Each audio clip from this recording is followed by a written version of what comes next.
How is your study going on? I hope that the answer will obviously be positive. Anyway, in our today's class, we are supposed to read William Blake's poetry, Holy Thursday.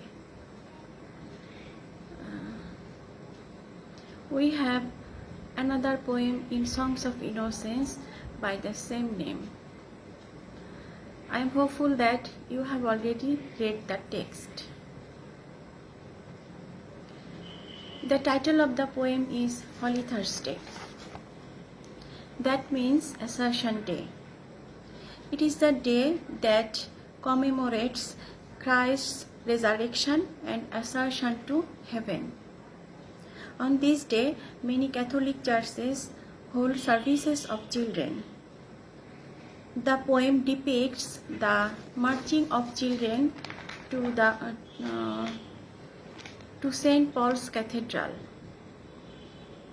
where they will sing a song in praise of God. Sorry.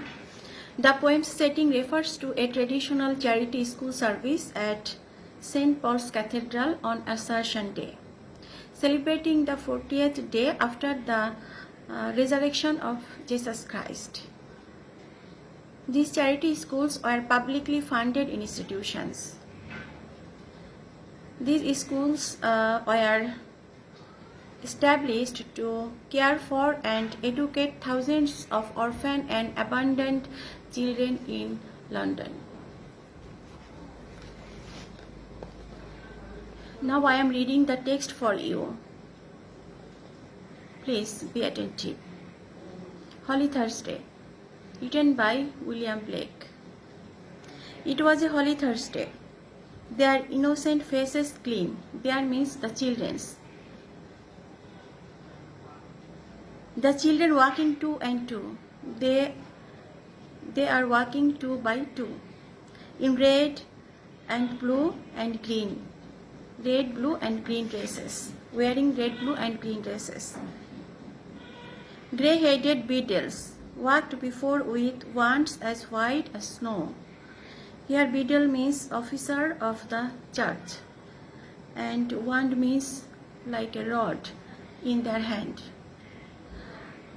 The officers of the church were walking before the children, guiding them, and a rod in their hands. Till into the high dome of Paul's they like Thames water flow. Oh, what a multitude they seemed, these flowers of London town. Seated, here the children are compared to flowers, and the procession of the children is compared to the river Thames. Seated in companies, they sit with radiance all their own. The hum of multitudes was there, but multitudes of lamb. Here the poet is comparing the children to lamb.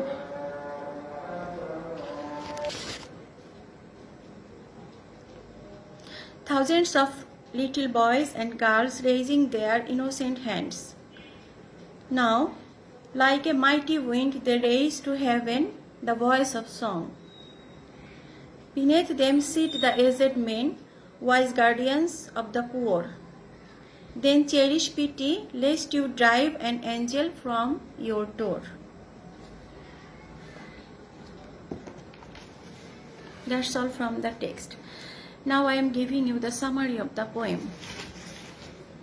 The first stanza captures the movement of the children from the schools to the church.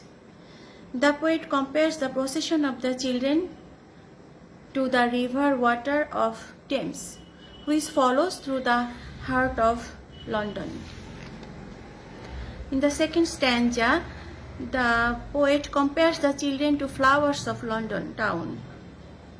This comparison emphasizes their beauty and fragility. This comparison indicates that these children are not city's refuse and burden. Instead, they are fairest and finest. Next, the children are described as resembling lambs in their innocence and meekness, as well as the sound of their little voices. The lamb metaphor links the children to Jesus Christ, whose symbol is lamb,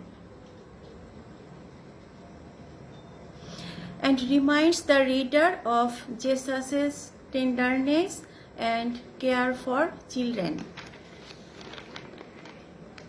In the third stanza, as the children begin to sing, they are no longer just weak and mild. The strength of their combined voices raised toward God evokes something more powerful and puts them in direct contact with heaven. Their song is compared to a mighty wind and harmonious thundering. Lastly, the tempestuousness of the children's song suggests a divine wrath and vengeance.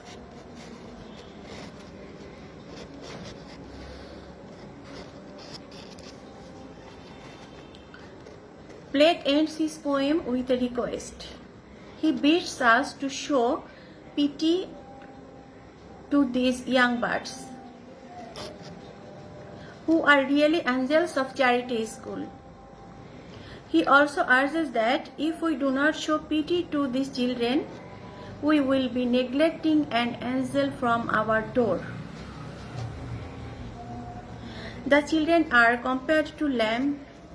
Lamb is the symbol of God, we know. Here again we see that William Blake is glorifying childhood like Wordsworth.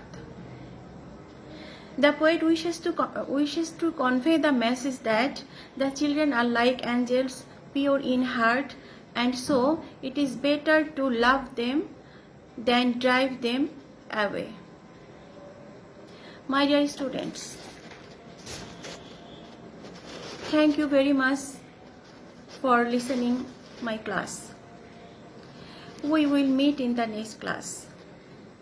Until then, be safe and be regular with your studies. Khuda Hafiz.